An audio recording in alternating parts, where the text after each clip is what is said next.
로 등기를 맡기는 거, 등기 명의를 맡기는 거, 이걸 우리가 명의 신탁이라고 합니다. 명의 신탁.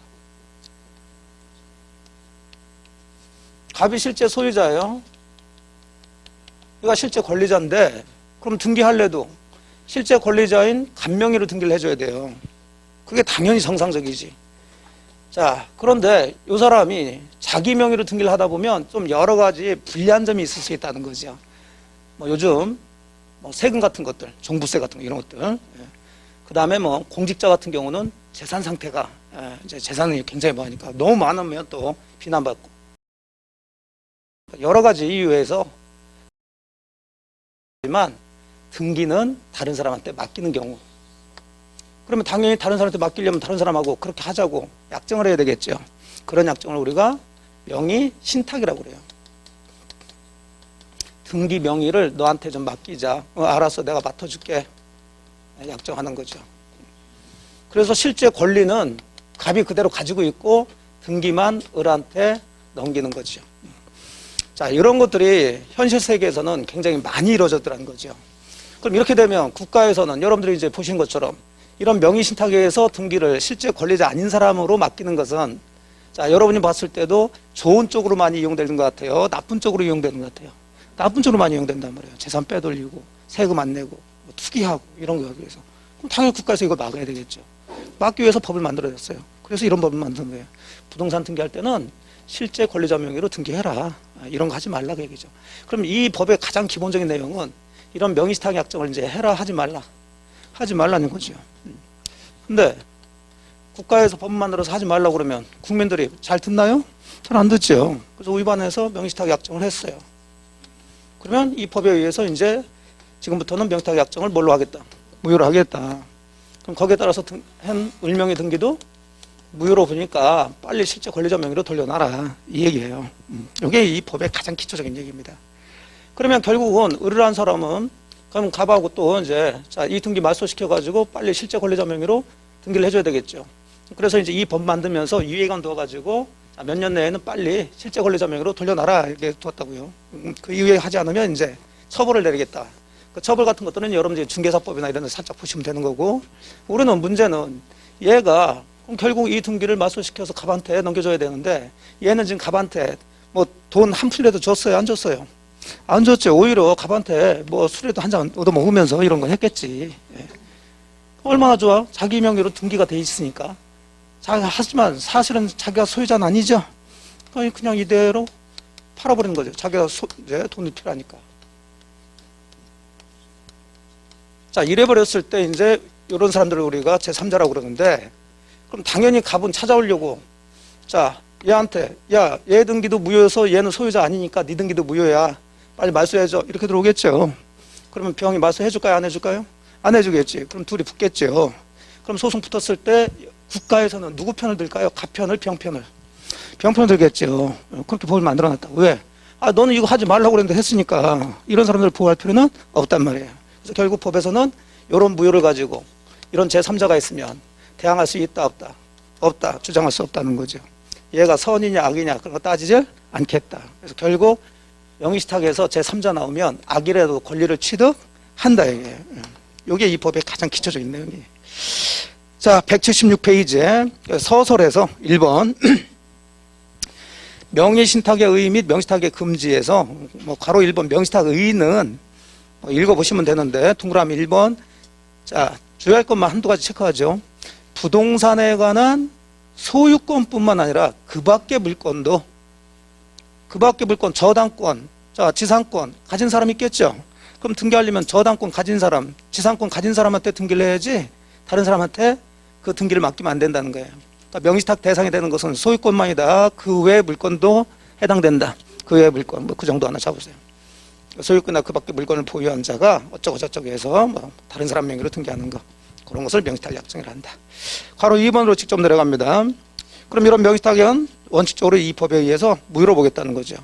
동그라미 1번 명의신탁 약정과 이러한 약정에 의한 등기도 무효로 한다. 자, 무효는 무효인데 그 명의신탁이 반사회질서 행위가 돼서 무효가 되는 것은 아니에요. 이것은 지금 이 법 부동산 실권료자 명의 등기에 관한 법, 이 법을 위반했기 때문에 무효가 되는 거죠. 그럼 나중에 이제 앞쪽으로 가시면 보시겠지만 이 법은 강행법규란 얘기죠. 예, 명의시탁을 금지하는 이 부동산 실명법은 강행법규. 강행 규정을 위반했기 때문에 무효지 사회질서 위반돼서 무효가 되는 건 아니다. 하면서 동그라미 2번에 자, 명의시탁의 확정 및 따라 행해진 등기에 의한 물권 변동은 무효지만 그 무효로서 제3자에게 대항하지는 못한다. 그래서 제3자가 나오면 기본적으로 선악 불문하고 다 권리를 취득한다. 이렇게 잡으시면 돼요. 자, 여기 이제 가장 기초적인 얘기인데 2번 보니까 그러면 이 법에 의하면 모든 명의시탁의 확정을 다 무효로 보느냐? 아니, 그렇지 않다. 필요한 경우가 있다는 거예요. 명의시탁의 확정이. 예, 그래서 필요해서 명의시탁의 확정을 한 경우, 특히 아까 보셨던 뭐 투기나 탈세 이런 탈법 목적 없이 명의시탁 한 경우는 유효로 보겠다는 얘기인데 그게 2번 얘기죠. 예외적으로 뭐인 명의신탁? 유효인 명의신탁이죠. 자, 어떤 경우가 이제 유효인 명의신탁이냐면 괄호 1번에 동그라미 1번.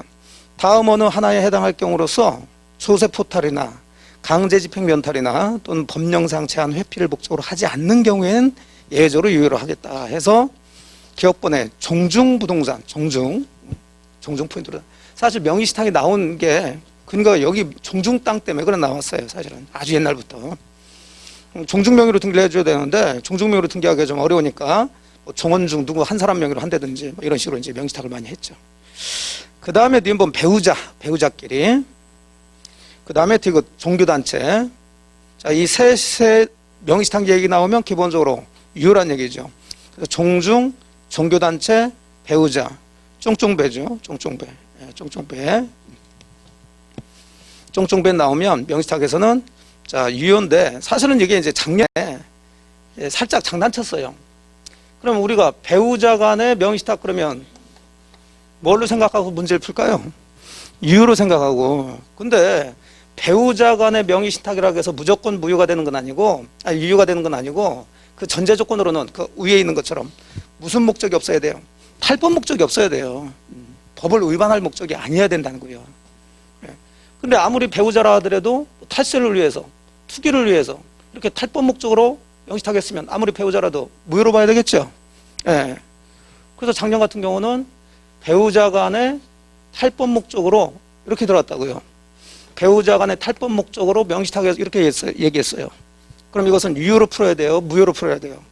무효로 풀어야 되는데 이제 성질 급하신 분 쫑쫑배 나왔네? 그럼 더 이상 안 읽어보고 아 이거 유효구나 하고서 문제 풀었으면 이거 틀리신 거죠 이게. 그래서 쫑쫑배 나오면 일단 기본적으로 유효인데 그게 유효가 되기 위해서는 전제 조건으로 그 명의시탁이 탈법 목적이 없어야 된다. 이거 잡으시고요. 자, 그 다음에 동그라미 2번에 그럼 배우자 간에 그랬는데 그 배우자 간에는 사실혼 배우자도 포함되냐 그게 사실혼 배우자는 안 되고 법률상 배우자들만 포함된다고 그래요.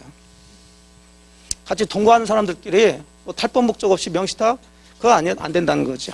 법률혼 관계, 법률혼. 자, 2번이 그 얘기고 동그라미 3번은 자, 그러면 법률혼 관계에 명의시탁만이 탈법 목적 없을 때 유효가 된다는 얘기인데 만약 갑과 을이 사귀는 관계예요. 아주 친해. 애인이야. 곧 결혼해. 근데 명의시탁 했어요. 어쨌든 이거 유효, 무효. 무효가 되죠. 뭐 친하든 뭐든 상관없어요. 이건 배우자 아니잖아요. 예. 무효였다가 나중에 그 상태에서 그대로 둘이 결혼했습니다. 그럼 법률상 배우자가 된 거죠. 그러면 그 결혼한 때부터 이 명의시탁은 뭐가 되냐면 유효가 되는 거예요. 이제.